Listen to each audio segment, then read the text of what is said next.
நல்லா கொடுத்துருக்காரு. உடம்பு நல்லா கம்மி பண்ணி இதுக்குன்னு கொஞ்சம் ஹார்ட் ஒர்க் பண்ணியிருக்காரு. சூப்பராக இருக்குது படம். நல்லா பேக்ரவுண்ட் மியூசிக் சூப்பராக இருக்குது, நல்லா இருக்குது. காமெடி கொஞ்சம் லைட்டாக தான் இருக்குது, ஆனால் படம் அது கூட அப்படியே ஸ்ட்ரைட்டாக நல்லா போயிடுது. அது சூப்பராக இருக்குது. யோகி பாபு கொஞ்சம் சீன் தான் இருக்குது, ஆனால் பரவாயில்ல, நல்லா தான் இருக்குது. படத்தில் பாசிட்டிவ் என்ன இருக்குது, அது சொல்லக்கூடாது.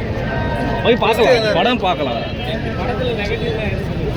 படத்துலலாம் கொஞ்சம் லேக் கொஞ்சம் இருக்குது, பாட்டு கொஞ்சம் வருது, அது வராமல் இருக்குது. ஃபைட் சீன்லாம் அந்த அளவுக்கு பிரசாத்துக்கு இல்லை, ஆனால் நல்லா தான் இருக்காங்க, நல்லா கொண்டு போகிறாங்க.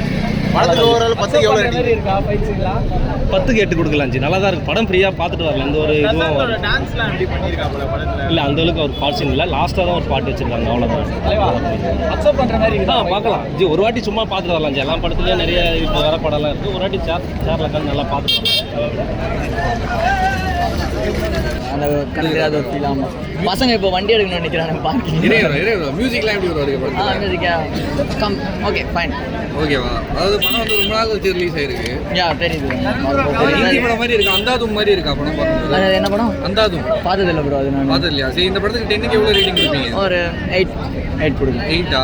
மற்ற ஆர்டிஸ்ட்லாம் எப்படி நடிச்சிருக்காங்க? மற்ற ஆர்டிஸ்ட்லாம் ஏன் சொல்ல நல்லா நடிச்சிருக்காங்க. யார் ஹைலைட்டபிளாக இருக்காங்க? யாரை பேர் சொல்லுங்க. ஹீரோ தாங்க. ஹீரோ இல்லாமல் பிரியா எங்க மீம் கண்டென்ட் ஆக்கிடுவானுங்க. சிம்ரன் சூப்பராக நடிச்சிருக்கிறேன். சிம்ரன் பாட்டெல்லாம் எப்படி வந்திருக்கு? ப்ரொடியூசர் டைரக்ஷன் பண்ணியிருந்தா நல்லா இருந்திருக்குமோ அப்படின்ற மாதிரி. கதை ஹிந்தி கதைன்றாங்க. ஹிந்திக்காரன் வெள்ளையா இருக்கவன் போய் சொல்ல மாட்டான். ஹிந்திக்காரன் எடுத்த கதையெல்லாம் வந்து நல்லா இருக்கும்னு நம்ம சொல்லவே முடியாது. அப்படின்னு தெரிஞ்சுதான் இந்த ஊரில் பாதி பேர் ஹிந்தி பேசணும் சுற்றின்னு இருப்பான். அந்த அவனில் இங்கே வந்து தமிழ் கத்தின்னு போய் அவங்க ஊரில் போயிச்சுன்னுக்கிறாங்க. ஹிந்தி கதையை எத்தனை வந்துட்டு இங்கே தமிழ் ஆடியன்ஸுக்கு பிடிக்குமானா சத்தியமாக பிடிக்காது. இன்னொன்று இவர் 30 வருஷத்துக்கு பழமையானவர். இவர் வந்து இப்போ டைரக்ஷன் பண்ணால் இப்போ இருக்கிறதுக்கு அந்த கதைக்கும் அதுக்கும் செட் ஆகலை. இன்னொன்று உங்கள் பையன் மேலே உண்மையாலுமே நீங்கள் பாசம் வச்சுருக்கீங்கன்னா வெளியில் பெரிய ஆளுங்க கூட நடிக்க விடுங்க. அவர்லாம் பெரிய சூப்பர் ஸ்டாராக வர வேண்டியவர், நல்ல டாக்டர் தான். பட் நீங்கள் உங்கள்கிட்ட பணம் நிறையா இருந்ததுன்னா நிறைய சின்ன டேரக்டர்லாம் இருக்காங்க, அவங்களுக்கு கொஞ்சம் வாடகை கொடுங்க. உங்கள் ப்ரொடக்ஷனில் ஸ்டார் ப்ரொடக்ஷனில் நல்லா வருவீங்க நீங்களும் அப்படின்னு சொல்கிறேன். சேலஞ்சிங்காக பண்ணியிருக்காருன்னா அவங்க அப்பா கூட நடிச்சது பெரிய டைரக்ஷனில் நடிச்சது தான் பெரிய சேலஞ்சிங்காக இருக்குன்னு நினைக்கிறேன். ஒரு கதைனா அந்த கதை கண்ணு தெரியலன்னா கண்ணு தெரியலன்றதான் ஆடியன்ஸுக்கு புரிய வைக்கணும். இல்லை கண்ணு எதனால் போச்சுன்னு புரிய வைக்கணும். கடைசி வரைக்கும் அவங்களுக்கு கண்ணு தெரியலையா, படம் பார்க்குற நம்மளுக்கு கண்ணு தெரியலையான்ற மாதிரி அந்த கண் நொந்த கண்ணாக இருந்தது. மற்றபடி மியூசிக் தேட வேண்டியது. பேக்ரவுண்ட் ஸ்கோர் சுவாரஸ்யத்தை ஏற்படுத்தணும். கன்றாய் புச்சவன் அந்த இடத்துல வரவே இல்லை. எதுக்கு படம் பார்க்குறோம், ஏன் படம் பார்க்குறோன்னு தண்ணியில் உப்பு போட்டு கலந்து குடிச்சா எப்படி இருக்கும், அந்த மாதிரி இருந்தது கதை.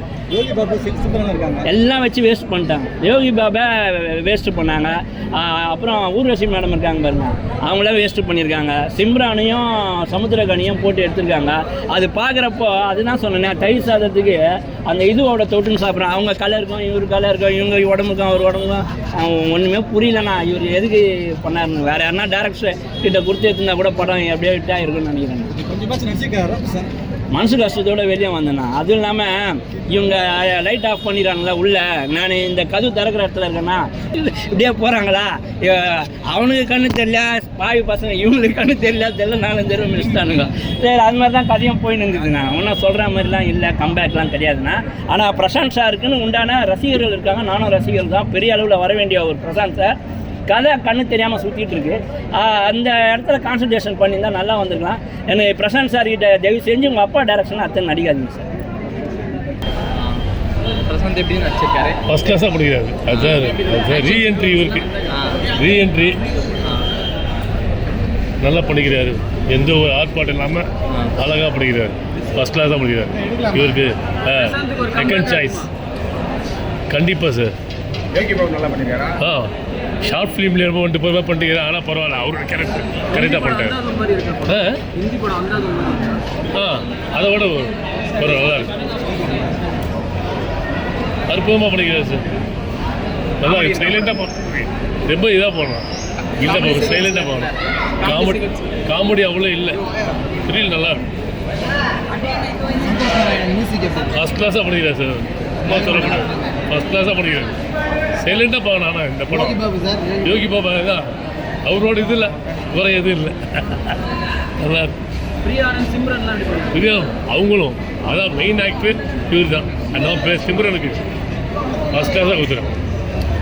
ரொம்ப நாள் கழிச்சு நடிச்சிருக்காரு. ரீஎன்ட்ரி சூப்பராக இருக்கும். ஃபர்ஸ்ட் கிளாஸாக நல்லா பண்ணிக்கிறேன். அற்புதமாக இருக்கும்.